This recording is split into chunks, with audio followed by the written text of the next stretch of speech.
Okey semua, Assalamualaikum warahmatullahi wabarakatuh.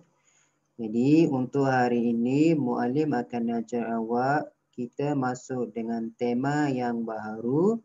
Boleh buka buku teks awak muka surat 65. Buku teks bahasa Melayu boleh buka muka surat 65. Siapa yang tak ada buku teks boleh tengok kat depan ni, muallim tunjukkan. Okey, hari ini kita masuk dengan tema yang baru iaitu tema yang keempat iaitu kebudayaan, kesenian dan estetika. Okey, itu tajuk tema yang keempat. Kita dah habis tema pertama, kedua dan ketiga. Hari ini kita masuk dengan tema yang keempat. Okey, tengok muka surat sebelah 66. Muka surat 66. Okey, hari ini kita masuk dengan unit yang ke-10 iaitu semarakkan budaya kita. Semarakkan budaya kita. Okey, dalam buku teks awak ni, muka surat ini, kat sini dia bagi ada dua situasi. Gambar yang pertama, dia okey, gambar yang pertama ni, kat sini situasi pertama ni dia bagi ini berkaitan dengan siapa? Ada 3 orang kat sini iaitu Ibu Haziq dan juga anak-anaknya. Ini Ibu Haziq, ini Haziq dan juga ini kakaknya. Mereka berada di dapur sedang makan. Sedang berbual. Itu situasi yang pertama. Kalau situasi yang kedua dekat bawah ni, ni Haziq juga. Tapi situasi kedua ni Haziq berada di sekolah dengan cikgu dia. Ni cikgu Haziq.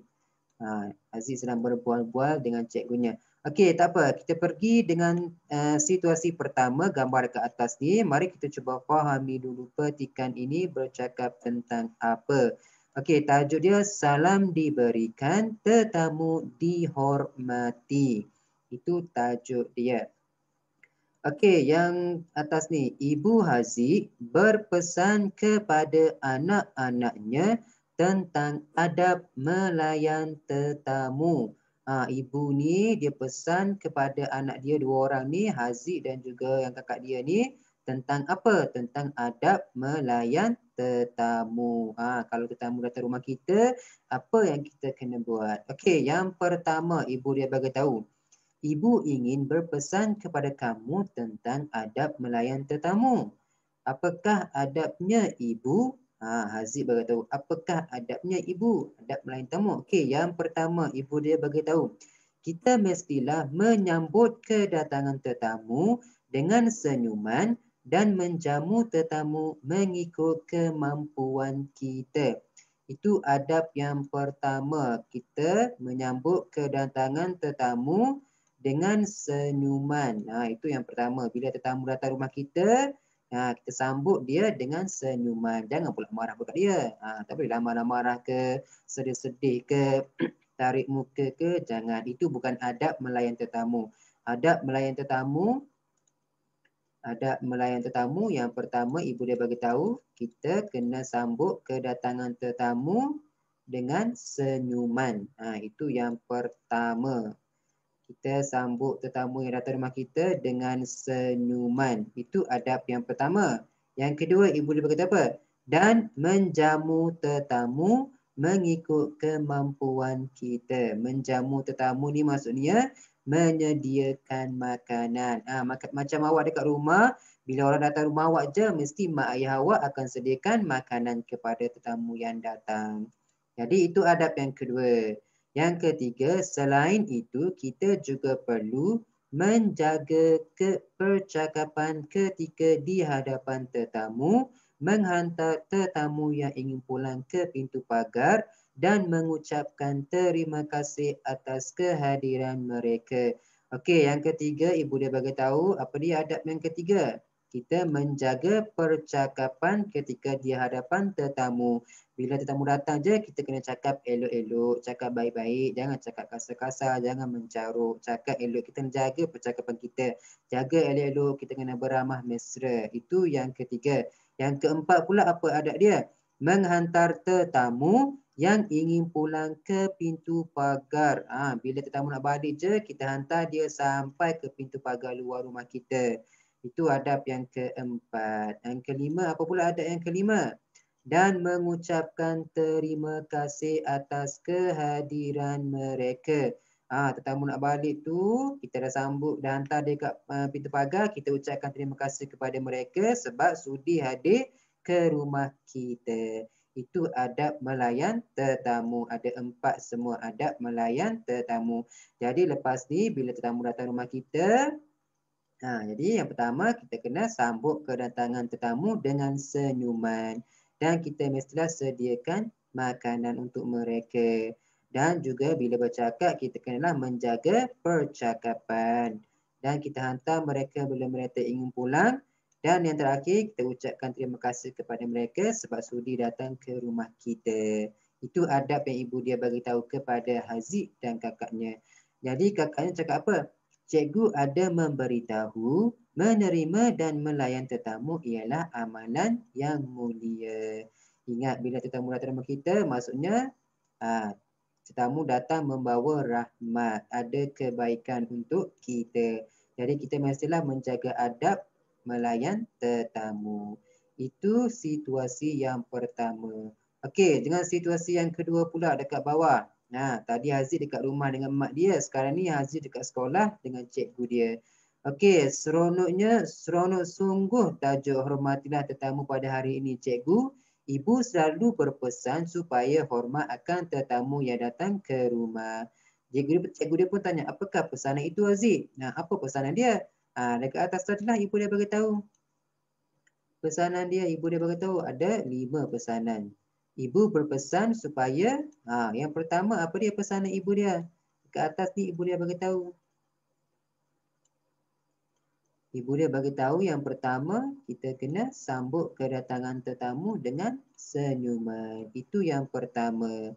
Ibu berpesan supaya menyambut kedatangan tetamu dengan senyuman, menjamu tetamu dan kita juga perlu menjaga percakapan. Seterusnya kita mestilah menghantar tetamu yang ingin pulang ke pintu pagar. Dan yang terakhir sekali, kita mestilah mengucapkan terima kasih di atas kehadiran mereka.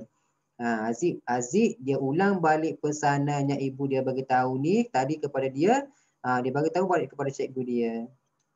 Dia bagi tahu balik kepada cikgu dia. Dia ulang balik apa yang ibu dia pesan kepada dia supaya menjaga adab melayan tetamu. Okey, jadi cikgu dia pun tanya pula dekat Aziz.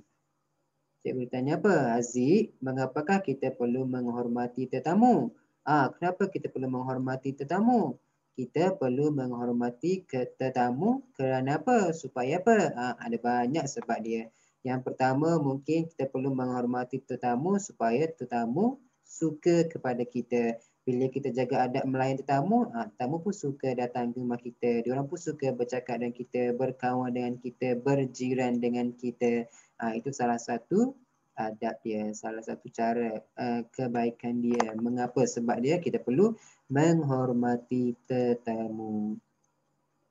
Okey, itu yang pertama. Okey, tengok pula muka surat sebelah, muka surat 67. Okey, untuk muka surat 67 ni, muallim nak ajak awak macam mana cara kita nak mencatat maklumat, menjadikan dia ke dalam peta pokok. Ini yang kuning-kuning ni, yang muallim contoh-contoh warna hitam ni, ini dipanggil sebagai peta pokok. Peta pokok. Peta ni ada banyak jenis. Tapi untuk hari ini, muallim nak ajak awak berkaitan dengan peta pokok. Peta pokok ni. Yang dalam petikan yang panjang-panjang ni, yang karangan dia bagi ni, panjang-panjang ni, kita nak ringkaskan petikan ini. Jadi ringkas, kita jadikan dia dan kita masukkan dia menjadi peta pokok. Ni peta pokok. Yang ini ialah peta pokok. Ini dipanggil peta pokok. Jadi yang panjang-panjang dalam ni, dia bagi ni, kita tak nak panjang-panjang, kita nak ringkaskan dia, kita pendekkan dia. Jadi kita catat apa maklumat yang ada dalam ini, Kita catatkan dia ke dalam peta pokok. Kita pendekkan dia, kita ringkaskan dia satu-satu. Okey, mari kita tengok satu persatu. Kita baca dulu petikan ni, kita cuba fahami dulu petikan ini bercakap tentang apa. Okey, tajuk dia etnik Lun Bawang. Ni tajuk etnik Lun Bawang. Etnik ni maksud dia kaum ataupun bangsa.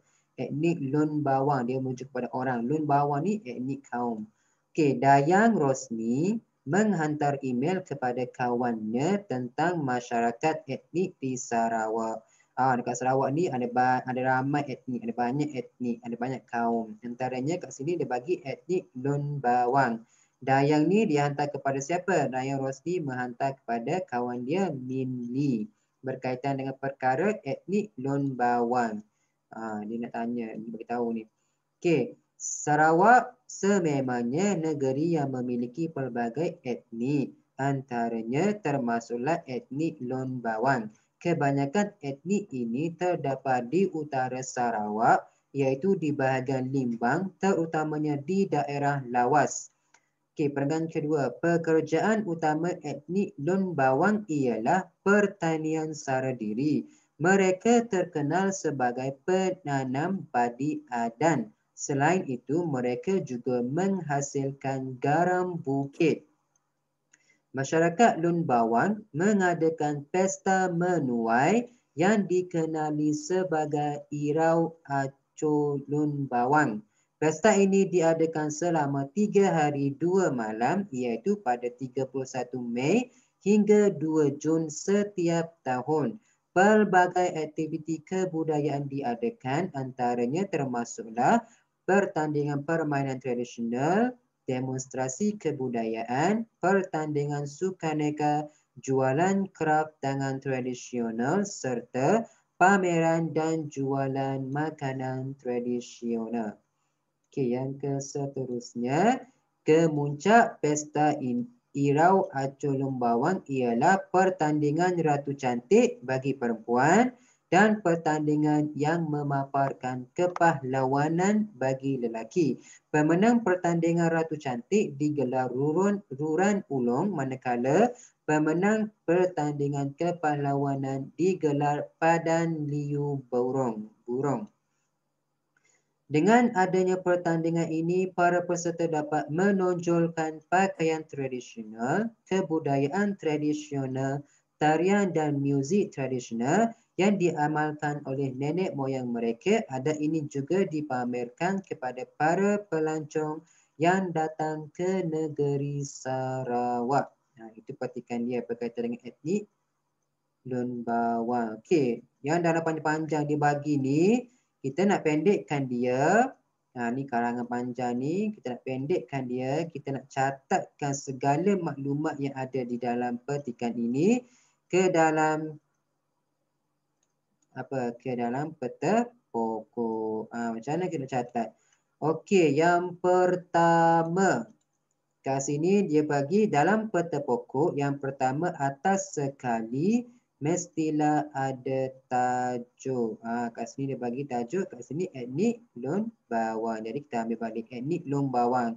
Lepas tu dia bagi pula kepada 3 kategori. Yang pertama kategori kawasan, pekerjaan dan yang ketiga pesta. Jadi kita cari maklumat berkaitan dengan kategori masing-masing. Yang pertama dia bagi kat sini kawasan. Kawasan apa? Kawasan bagi etnik Lun Bawang. Cari berkaitan dengan kawasan. Jadi kita fokus kepada kawasan. Okey, kat sini dia bagi, tengok perenggan pertama dia bagi dah.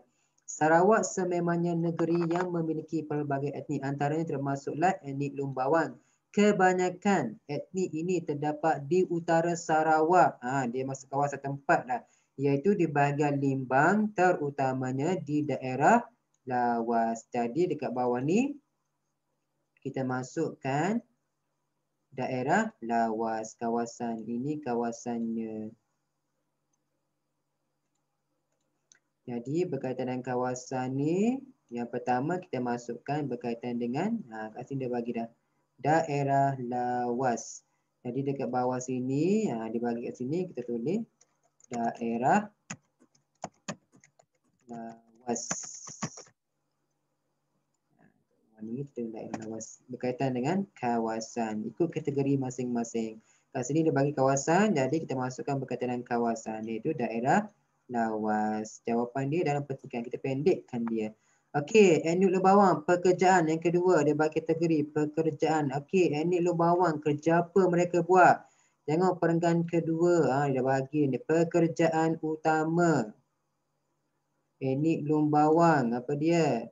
Pekerjaan utama pertanian sara diri. Mereka terkenal sebagai penanam padi adan. Selain itu, mereka juga menghasilkan garam bukit. Jadi pekerjaan etnik Lun Bawang ada dua. Yang pertama pertanian sara diri dan juga diorang menghasilkan garam bukit. Jadi dua benda ni, garam bukit dan juga pertanian sara diri, kita letakkan dia di dalam kategori pekerjaan. Kita masukkan ke dalam pekerjaan. Okey, yang ketiga, kategori pesta. Okey, jadi dalam petikan ni kita cari mana perkataan pesta nak memudahkan kita. Masyarakat Lun Bawang mengadakan pesta menuai. Pesta menuai. Apa dia pesta menuai? Apa nama dia? Di sini dia bagi pesta menuai yang dikenali sebagai yang ini. Jadi inilah kita masukkan ke dalam kategori pesta. Dekat bawah sini kita masukkan dia. Nama pesta tu apa dia? Apa lagi kita boleh main juga, diadakan selama 3 hari 2 malam. Jadi kita boleh masukkan juga dia ke dalam sini. Dia akan bertambah kat bawah sini. Antara pertandingan, pertandingan permainan tradisional, kita boleh masukkan ke semua ni ke dalam kategori ini. Itu cara kita mencatat maklumat. Boleh faham? Okey. Ini ialah yang kuning ni dipanggil peta pokok. Apa yang ada dalam karangan panjang-panjang ni, kita tak nak panjang-panjang, kita nak pendekkan dia, kita catatkan balik dia ke dalam maklumat dalam bentuk peta pokok. Itu maksud dia mencatat. Kita catat ikut kategori masing-masing. Okey, jadi bila kita dah start catat, hasilnya akan jadi macam ini. Inilah dipanggil peta pokok. Inilah peta pokok. Kita dah catat tadi. Ini dipanggil peta pokok.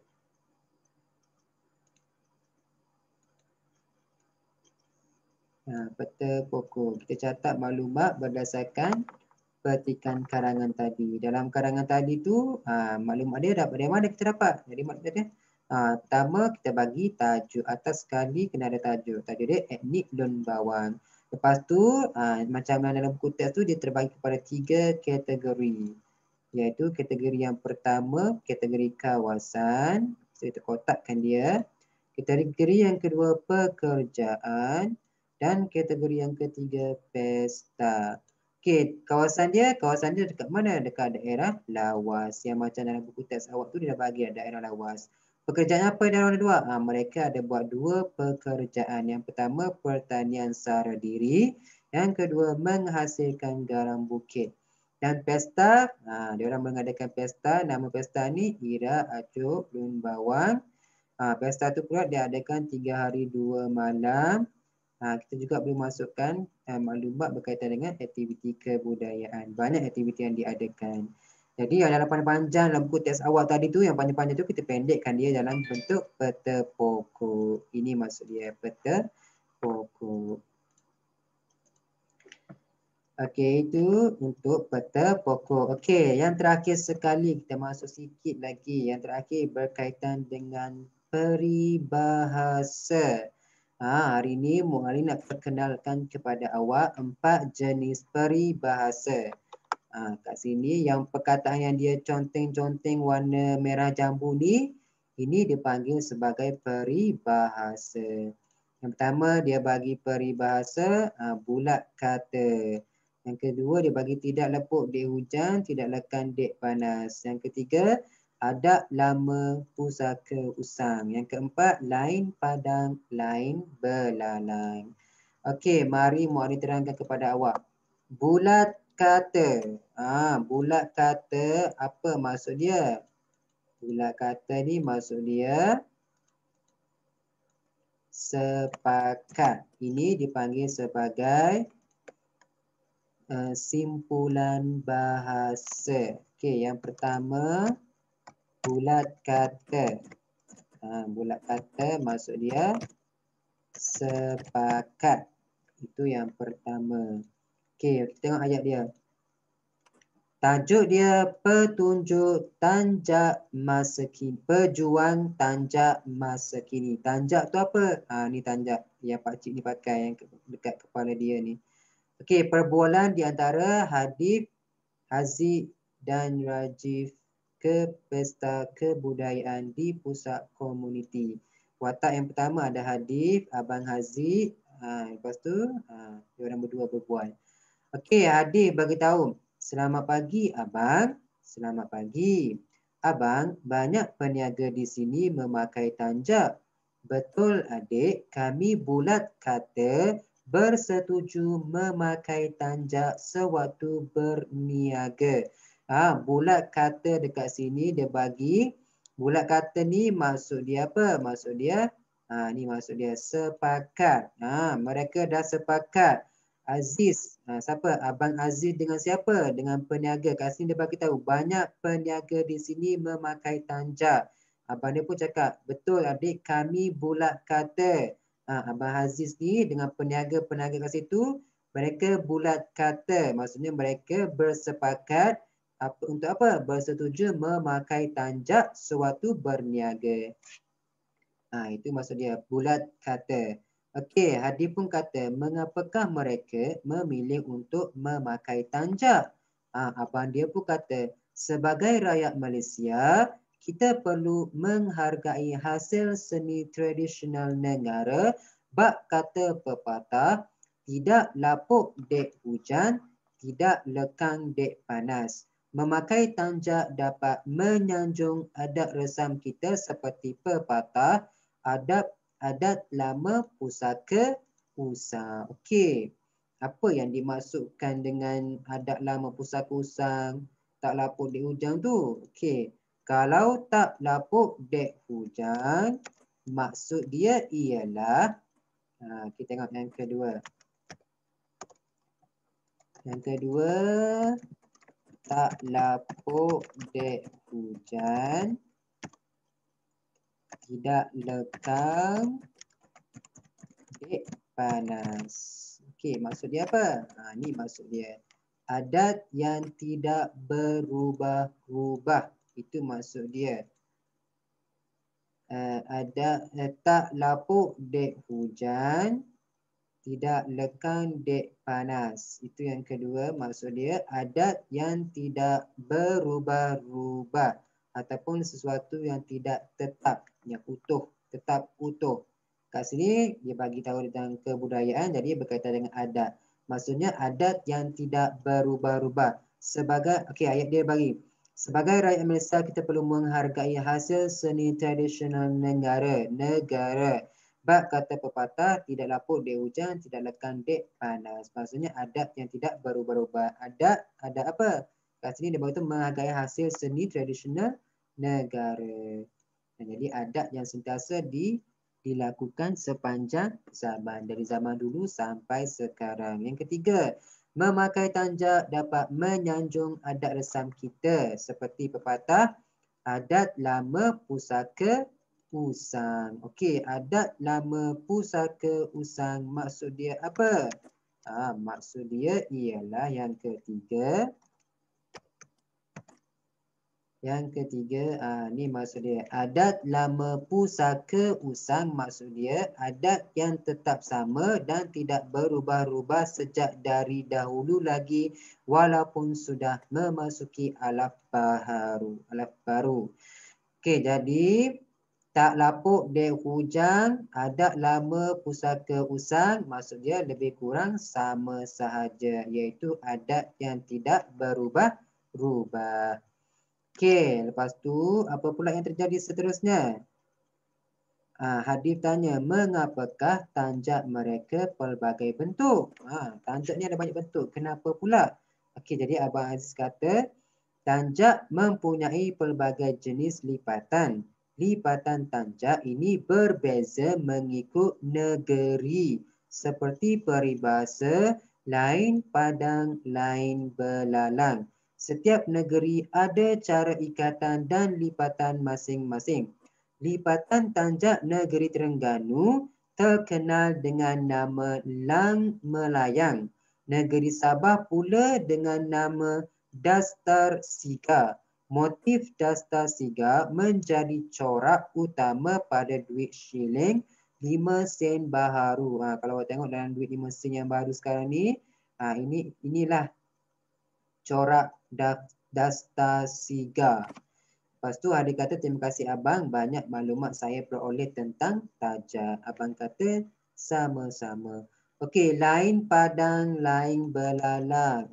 Yang keempat, peribahasa yang keempat. Lain padang, lain belalang. Maksud dia apa? Yang keempat. Lain padang, lain belalang. Maksudnya, setiap tempat yang dikunjungi mempunyai cara dan adat yang berbeza. Maksud dia dekat Kelantan ada cara dan adat dia, dekat Terengganu ada cara adat dia, dekat Sabah ada cara dia. Setiap negeri, setiap tempat lain-lain cara adat dia. Kat sini macam kat sini dia bagi tahu. Tanjak ada banyak lipatan tanjak berbeza mengikut negeri. Sebab itu digunakan lain padang, lain belalang. Maksudnya setiap tempat yang dikunjungi mempunyai cara dan adat yang berbeza. Contoh dia, kalau lipatan tanjak negeri Terengganu terkenal dengan nama Lang Melayang. Kalau Sabah pula terkenal dengan Dastar Siga. Okey, jadi itu sahaja kelas kita untuk hari ini. Nanti faham elok-elok, siapa ada soalan boleh tanya muallim. Okey, kita tutup kelas kita. Setakat ini sahajalah. Kita jumpa lagi kelas akan datang. Assalamualaikum warahmatullahi wabarakatuh.